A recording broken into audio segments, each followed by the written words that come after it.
Hi guys. Let's move the phone back away from my face. I started listening to / reading Columbine. Oh boy, there we go. Alright, so I started reading to this book. This is day 1, I guess, of reading true crime. I like the way that this book is written so far. Like, it's actually written in chronological order, I think.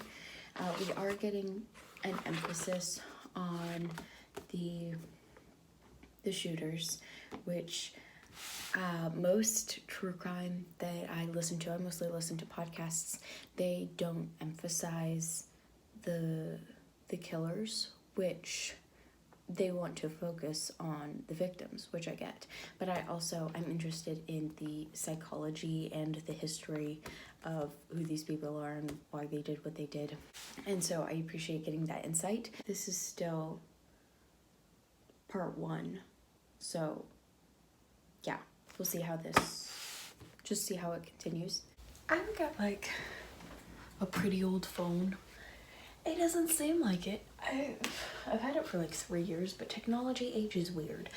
And my phone is now dying very rapidly. I don't know why. It didn't for the last 2 days, but today it's like, oh, you've been using me for 2 hours and now I'm at 50%. So I had to go steal this long cord so I could, film this update.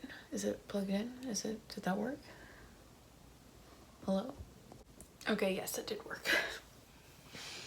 Alrighty, no, we got cords everywhere. It's fine. Hi guys.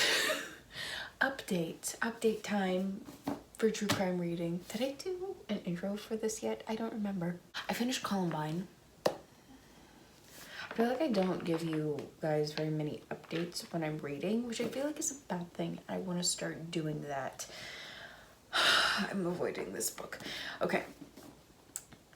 This book was very good. It is a little bit hard to keep all of the names in your head when I didn't really know very much about this or the people that were affected by this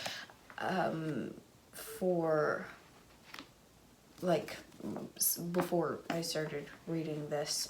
So towards the end really is when it got a little confusing for me, just with all the names. But that was my own fault for not paying attention, not like writing them down and being like, this is who's who, or just like making more of an intent to memorize it. So that was on me.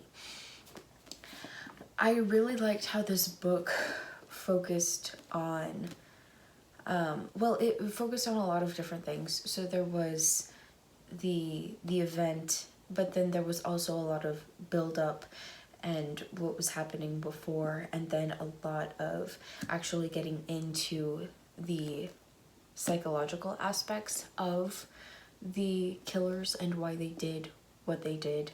And I really like to know those types of things, and so it was really nice to read. Well, not nice to read, but just like I wanted to have that, and so I liked that part. But then you also got all the aftermath and how the media was kind of, I guess, a few people are at fault for this, but the media was just kind of grabbing and running with just a lot of different things, and none of it was true, and a lot of people still believe that that's what happened. That's what I heard from Columbine, was that they were kids who were picked on, and bullying was the reason that led them to do this, and that is not what happened. And so I think that's also a bad mindset to have, and bad information to have out there when you know that, or when that's not actually what caused it. One of them was a psychopath, like an actual psychopath. That's why. The other thing about that was the police department was keeping a lot of the evidence to themselves and wasn't really sharing it with the public or sharing it with anyone, which also kind of led to just the media being the source of information, even though it was false information. So yeah, I thought this was written very well. I enjoyed reading this and just knowing more about what happened, and yeah, highly recommend. Couldn't find this book, it's over here. It's on the other side of my TBR shelf thing. Okay, Night Stalker update, I guess. I read most of this a while ago. Where's my bookmark? Oh, there it is. I read most of this last year? Wintertime? When did I read this? I can't remember. It feels like it was a while ago, but I also think it was winter, so it might have just been last year? Was it last year or like a year ago? I don't know. But the first part of this book details all of the Night Stalker's crimes. Then the next part of it goes into his life and kind of how he was brought up, and that kind of aspect of how he became who he was, or yeah. And then now I'm getting into the trial. The trial is long and tedious, and I'm irritated with people. But yeah, I guess at this point I'm just reading it bit by bit and trying to get through it, because I do want to finish this. I really want to get into the end, because Philip Carlo does an interview. I think there's a specific chapter in here that details why the Night Stalker thinks, like, this psychological aspect of why so many women were obsessed with him after they knew that he did all the crimes. And that's kind of mind-boggling to me. I mean, it does make sense in a way, but also I'm like, how? And so right now I'm irritated with the woman who married the Night Stalker after he was in jail, convicted of all these murders and horrible things, on death row. And it's just, every time we talk about her, it's like, oh, he would never do these terrible things, and oh, all these women don't love him the way that I do, and just, I don't want to read it about her anymore. But we're still in the trial, and the trial is long, and there are probably another like 15 chapters of this. We'll get through it eventually, but then I'm going to start this. I have actually already kind of started it a little bit, because I read all of the characters, the cast of characters, has a cast of characters. I read all of those. And then I started to read part of it because I had the audiobook, but the audiobook was abridged, so I would have to like pause the audiobook and read the part that it skipped and then continue the audiobook, and it was just kind of rough, and I didn't want to do that the whole way through. So I'm just gonna read that all by myself. Yeah, that is my update of reading true crime. Yeah. It's been, I think I found that in May. It is now August. The main reason why I never continued that video is because I never ended up finishing reading Helter Skelter. It is still on my list. It's still on my bookshelf. And there isn't even a bookmark in it. Learn some more things about that book and the author / the detective on the case, and there's a little bit of drama there. So I haven't read it, but another book that's kind of associated with that is Chaos, which is stuff about the things that happened in the 60s, also with Charles Manson and the Helter Skelter stuff, but also some more CIA drama, and I think some of it was kind of connected with Charles Manson, the detective on the case, that whole thing. So I was gonna read both of those books at around the same time. Chaos was a library book, so I didn't end up finishing it, but I have recently been listening to true crime audiobooks, so I thought I could just talk about that a little bit. So the first book that I listened to was I'll Be Gone in the Dark by Michelle McNamara, and that was about the East Area rapist, the Golden State Killer, and the original Night Stalker. So all the same person, and really just a terrifying individual. Just what he would do and how he would terrorize his victims was really just awful. And so Michelle McNamara, she was trying to solve this cold case. She was like a writer and a mom by day and like a true crime, trying to solve this case by night.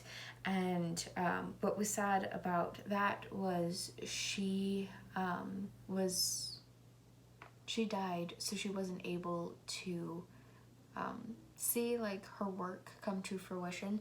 And technically her book, the real killer, wasn't named in the book, and none of the specific things in her book led to the killer being found, but the book kept that story, that case, in the public's eye. So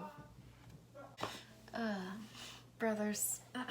Okay, so yes, but her work kept this case in the public eye, and so that did, like, that in itself helped.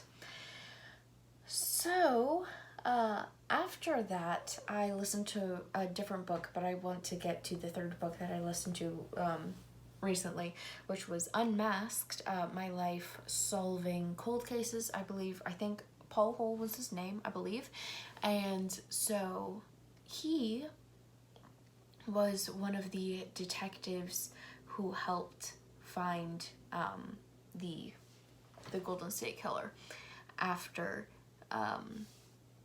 so he was a friend of Michelle McNamara, and so they had talked about the case before she died, and he had been doing a lot of research and just digging into this cold case on his own before then, and after that he was able to help solve the case. So that was cool. That book, I really liked that book because it was part memoir, but it was also part like getting into cold cases and how they were solved and the DNA, new technology, and all that stuff.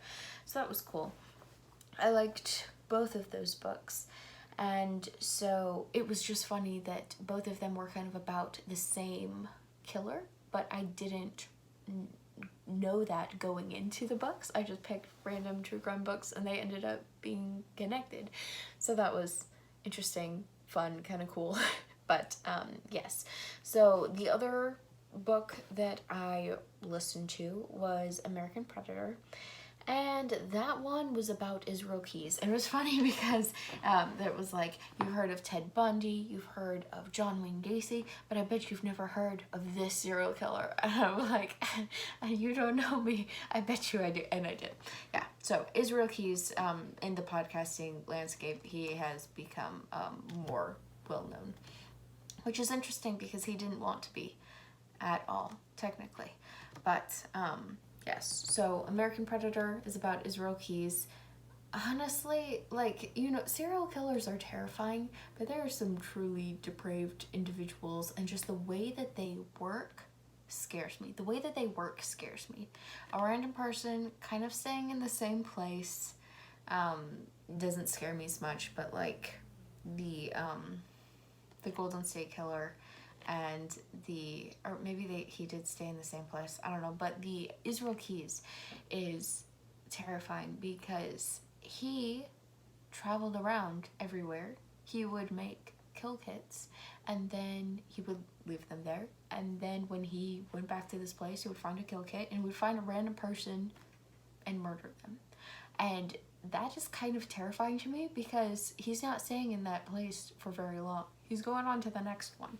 And it was just like, kind of, you don't know how many victims that he had, and like, it's almost impossible to like try to solve those kind of crimes when someone does that. Anyway, scary, terrifying. I think both of those killers are dead now. So then the last one that I read recently, just finished it yesterday, I think, was The Five, which is the untold lives of the Jack the Ripper's victims.